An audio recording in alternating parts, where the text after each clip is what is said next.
There is one major change to the Google advertising ecosystem that very likely is killing your return. Welcome back to another video, guys, and it's Justin again with Hop to the Top. And on this channel, we give you the no BS truth about Google Ads, pay-per-click, and other online advertising strategies. For those of you who don't know me, I'm Justin. I've been a media buyer for over 18 years. And I have seen, I don't want to say everything, but I've seen a lot in this industry.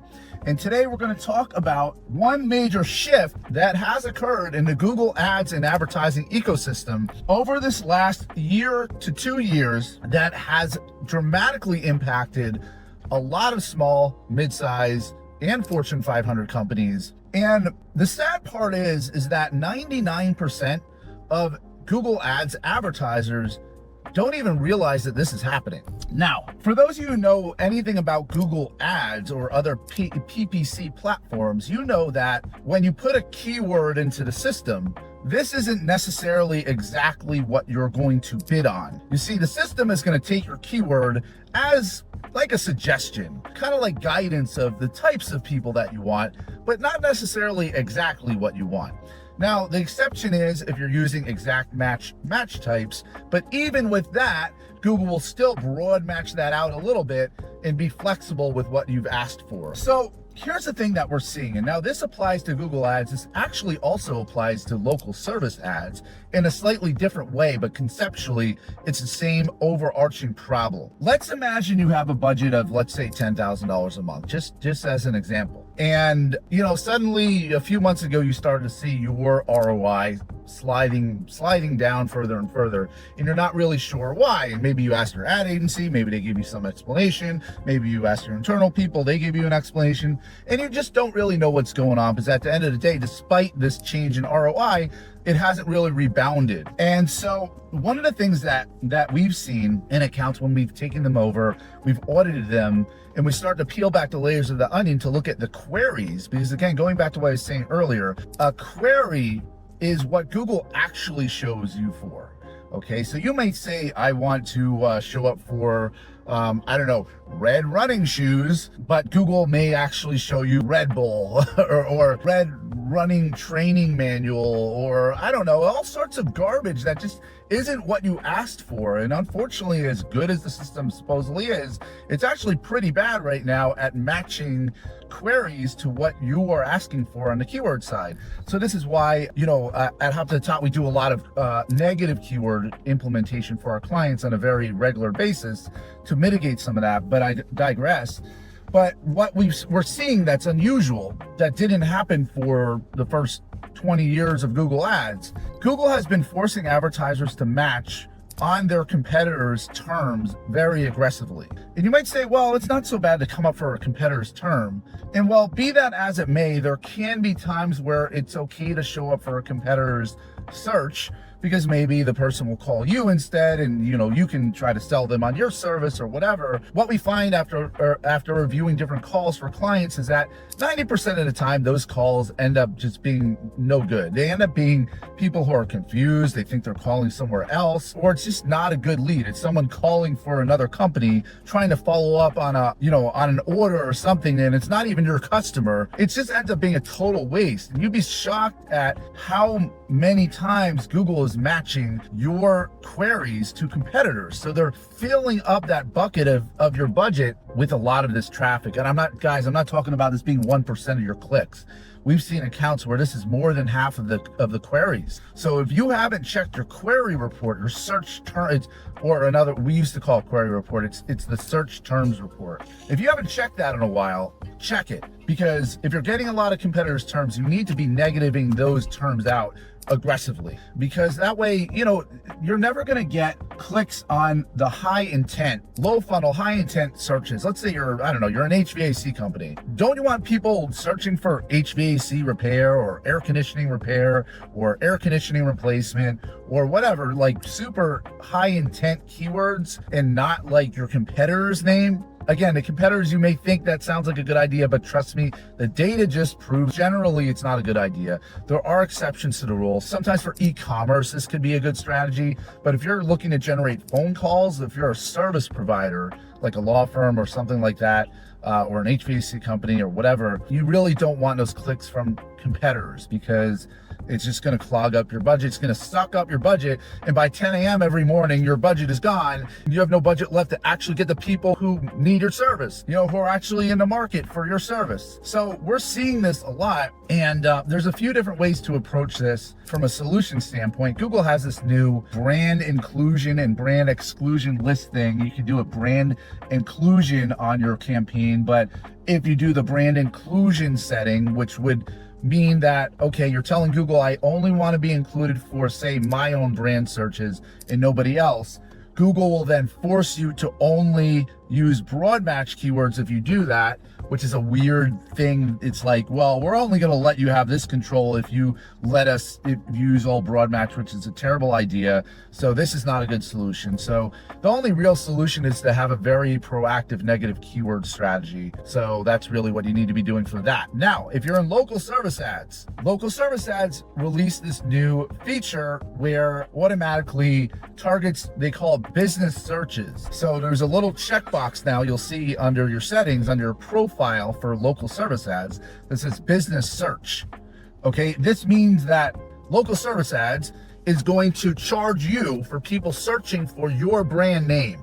This is terrible. This is a terrible idea. And again, 9 times out of 10, it's not good. Okay, 9 times out of 10, when people are searching for your brand, especially if you're a local service provider of some type, like a law firm or whatever, a local company that needs the phone to ring, 9 times out of 10, paying for your own brand is a waste. Unless you have a very large budget, then you're like, okay, let's earmark a little bit for our brand, whatever, blah, blah, blah. You could argue that's okay to have a small percentage going to that, but with local service ads, when you have that feature turned on, Google will flood you with people searching for your brand. Half or more of your budget will go to those searches. And now all the rest of your budget that would have gone to people who are potential new customers, you don't get that. You're now like basically half your budget is completely down the drain. All because of this one little checkbox. And it's by default, when they roll this feature out, lo and behold, it's turned on automatically.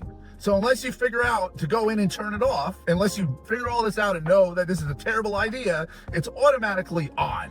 Okay, so this is how Google works these days. They by default have all the features turned on that will cause you to waste as much money as humanly possible. Isn't it wonderful how their motto used to be "Don't be evil," and now they're doing evil like that? I think it's kind of evil, but anyway. So I have a love-hate relationship with Google. I'm in business because of them. My company is in business. We have clients that desperately need help, and 90% of them don't know that they need help. A lot of you out there who are business owners or marketing managers, you think you know what you're doing with Google Ads, and I'm not saying this to be arrogant or cocky, but I've been doing this a very long time, and I talk to people all the time who think they know what they're doing. I interview people who have 10 years, 5 years experience in PPC, and 99% of them, they don't know what they're doing, even with training and experience. And I say this because, smart bidding was rolled out in 2016, and ever since then, and everything is AI driven and automated in a black box. The system is much different now, and so you have to be looking out for all these little things. You have to know what to turn off, what settings to have, what structure to have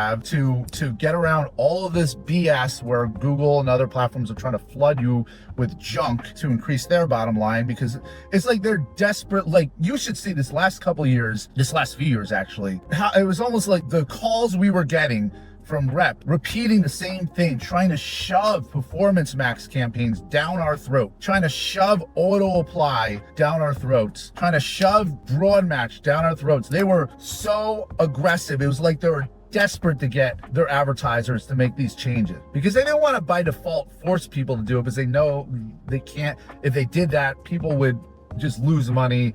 They would stop advertising. There would be a mass exodus. They don't force everything. The really junky stuff, they want you to agree to do it. You understand what I'm saying? Like, they still make it an option, even if it's a default option, because they want to be able to say that this is your choice to agree to have this traffic coming into your campaigns. So my recommendation to you is hire a company like Hop to the Top, because we're going to make sure you don't waste your money. We're going to do our very best, because it's a constant battle. Okay. And unless you have the time training and expertise and experience to do these things, you're going to end up blowing through a lot of money. Now, my agency, we take a limited number of clients. We have what we call fundamentals of optimization. So we're always reviewing your campaigns. We're doing things like adding negative keywords. We're doing A/B testing of your ads. We're doing the bid changes. We still do manual CPC on a lot of campaigns. We're really having an eagle eye on your campaigns. Whereas most agencies, even if they're like this really big hotshot agency, I audit accounts all the time. And when I go and I audit an account from a big agency,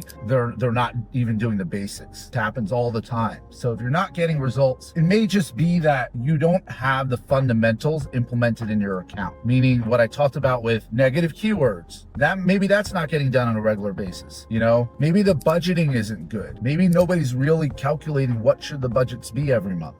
Most agencies just aren't doing these things because they're sausage factories. They just want to churn through. They have salespeople taking clients, even like regardless of whether or not it's a good business, whether or not they can actually help them, whether or not they have plan or have experience with that industry. They just take everything, okay, because they have a sales team that's commission driven. That's why a lot of you will end up slipping through the cracks, okay? So anyway, we're kind of like a boutique company. So if you're interested, whatever, click the link below or contact me at hoptothetop.com with the number 2, thetop.com. And that's it, guys. I mean, hopefully this is helpful. I'll stop rambling now. This turned into like a 15-minute video. It's kind of long.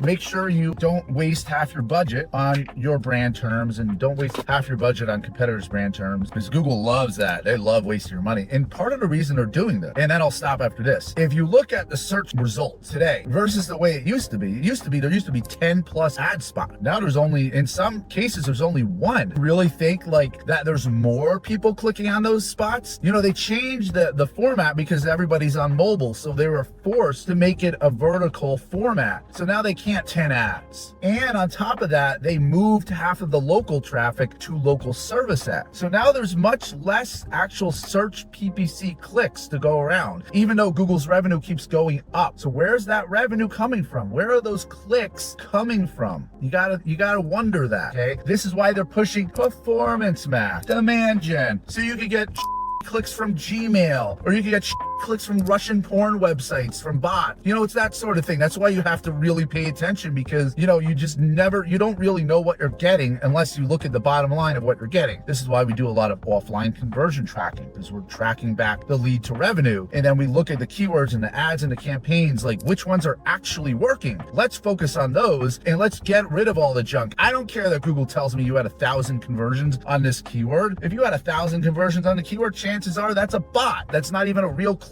Okay, so this is why, guys, you really have to start to peel the layers of the onion back. And most of the agencies out there are drinking the freaking Kool-Aid. They're smoking the Kool-Aid. They're drinking it. They have jumped on the bandwagon and they're like, oh, you should just do broad match and performance match and consolidate your campaigns. I've talked to so many people who are, who I've interviewed, who it's like, you've been around 10 years, but you're telling me to do all broad match. For the love of God, you don't know what you're talking about. Like, have you actually reviewed the leads that you get when you bid on broad match? It's junk for the most part. Yeah, sure, you can feed the algorithm with the conversion data and blah, blah, blah, and the revenue data and this, that, and the other thing. But for the most part, it's still junk. Even if you get sales, you're still gonna have to weed through 99% of garbage. Okay, so, I just hate when, I don't like when people are taken advantage of. And I feel like the platforms take advantage of small businesses. So this is why you need someone captaining your PPC ship that's gonna fight for every dollar for you. And then you have more money to go to the casino. All right, guys, so I will see you on the next one.